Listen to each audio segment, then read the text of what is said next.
নমস্কার ভক্তবৃন্দ, স্কিপ না করে পুরোটাই দেখুন, না হলে আপনারা ভালো মতন জানতে পারবেন না। আগামী 14ই মার্চ 2025 শুক্রবার দোল পূর্ণিমা বা গৌর পূর্ণিমা। যারা এই পূর্ণিমা পালন করবেন তারা পরদিন সকাল 9:47 মধ্যে পালন সেরে নেবেন। এই মহোৎসবের দিনে বৃন্দাবনে খুবই সুন্দরভাবে এই উৎসব পালিত হয়ে থাকে। সবাই সবার সঙ্গে আবির খেলে থাকে।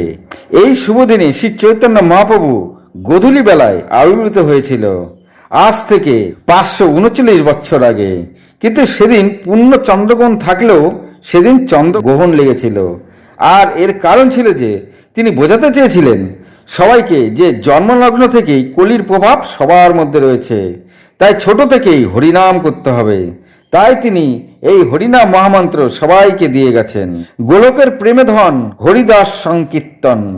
কিন্তু ভক্তরা মহাপ্রভু নাম দিয়েছেন, কিন্তু মূল কারণ এটা ছিল না। তার আবির্ভাবের অনেক অনেক কারণ ছিল।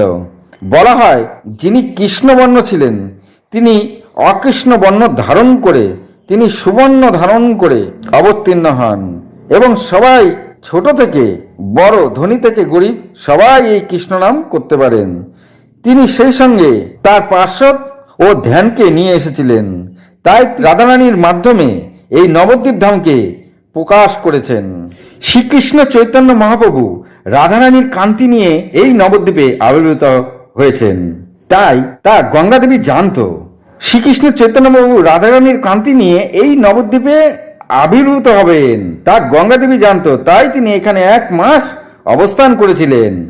আবার শ্রী রামচন্দ্র সীতা দেবীকে নিয়ে এখানে এসেছিলেন। তিনি বলেছিলেন যে আমি এই স্থানে কলিযুগে আবির্ভূত হব।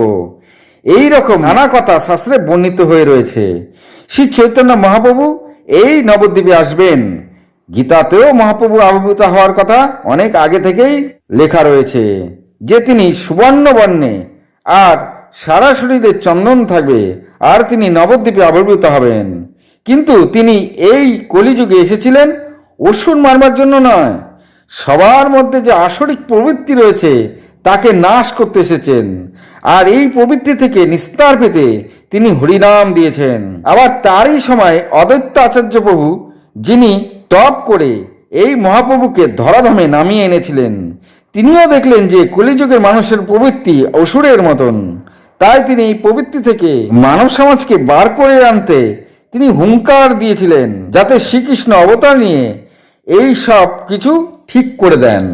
চৈতন্য চরিতামৃততে কৃষ্ণদাস কবিদাস গোস্বামী বর্ণনা করেছেন যে অঙ্গকান্তি অর্থাৎ যোগীরা যাকে পরমাত্মা বলে থাকেন, আর এই পরমাত্মার অংশ স্বরূপ হল মহাপ্রভু। আর যেহেতু অংশ স্বরূপ তাই তিনি ভগবানের স্বরূপ। তিনি আরো বর্ণনা করেছেন যে শ্রীকৃষ্ণ রাধারানীর আল্লাহ স্বরূপ হল এই শ্রী চৈতন্য মহাপ্রভু। খুব মন দিয়ে শুনুন ভক্তরা, রাধা ও কৃষ্ণের আত্মা একটি, কিন্তু তারা 2টি দেহ ধারণ করে আছেন গোলক ধামে। আর তাই শ্রীকৃষ্ণ চৈতন্য মহাপ্রভু এই দুজনের দেহ নিজের মধ্যে ধারণ করে তিনি সচিমাতার গর্ভে আবির্ভূত হয়েছিলেন। অন্যদিকে শ্রীকৃষ্ণের মাধ্যমে প্রেম, আর সে প্রেম কিরকম তাই রাধারানী সেই মাধুর্য আস্বাদন করে যে সুখ কেমন, এই কারণে তার রূপ নিয়ে জন্ম নিয়েছিলেন। মানে ভগবান জন্ম নিলেন রাধারানীর কান্তি নিয়ে। শরৎ দামোদর প্রভু বলেছেন যে এই জন্য চৈতন্য মহাপ্রভু রাধারানীর বর্ণ নিয়ে তার প্রেম নিয়ে এসেছিলেন। আবার অন্যদিকে দাপরে শ্রীকৃষ্ণ দেখলেন যে ভক্তরা আমাকেও চায় আবার বিষয়ও চায়, তাই তিনি তা পূরণ করতে কলিযুগে মহাপ্রভুর রূপে এলেন, যাতে এই দুটোই ভক্তরা পায়। হরে কৃষ্ণ। যাই হোক, বর্তমানে মহাপ্রভুর কথা সারা বিশ্বে ছড়িয়ে যাচ্ছে, যা শিল প্রভুপাদ বড় ভূমিকা নিয়েছিলেন। এই গৌর পূর্ণিমাতে মায়াপুরে ভক্তরা সবচেয়ে বেশি আনন্দ প্রেমে মেতে ওঠেন। আর অন্যদিকে বৃন্দাবনে রং আবিরের খেলায় সব ভক্তরা মেতে ওঠেন। আর শেষে বলি, মহাপ্রভু সন্ন্যাস গ্রহণ করার আগে তিনি বুঝেছিলেন যে এইভাবে সবাইকে হরিনাম প্রেমে আনা যাবে না। বিশেষ করে যারা মেধাবী তারা তো এইসব পছন্দই করে না, কিন্তু তারা সন্ন্যাসীকে সম্মান করে, নমস্কার করে, শ্রদ্ধা করে। তাই তিনি সন্ন্যাসী হয়ে তাদের মনের ভাব পাল্টানোর জন্যই তিনি এই রূপ ধারণ করলেন, যাতে তাদের সুকৃতি উৎপন্ন হয়। আবার মহাপ্রভুর এক প্রিয় ভক্ত ছিল যার নাম মুকুন্দ। তাকে মহাপ্রভু বললেন যে কি বর চাও? তখন মুকুন্দ বললেন, হে প্রভু, এই জগতের যত পাপী তাপী আছে তাদের আপনি গোলকধামে পাঠিয়ে দিন। তখন মহাপ্রভু বললেন, তবে এদের পাপ কে নেবে?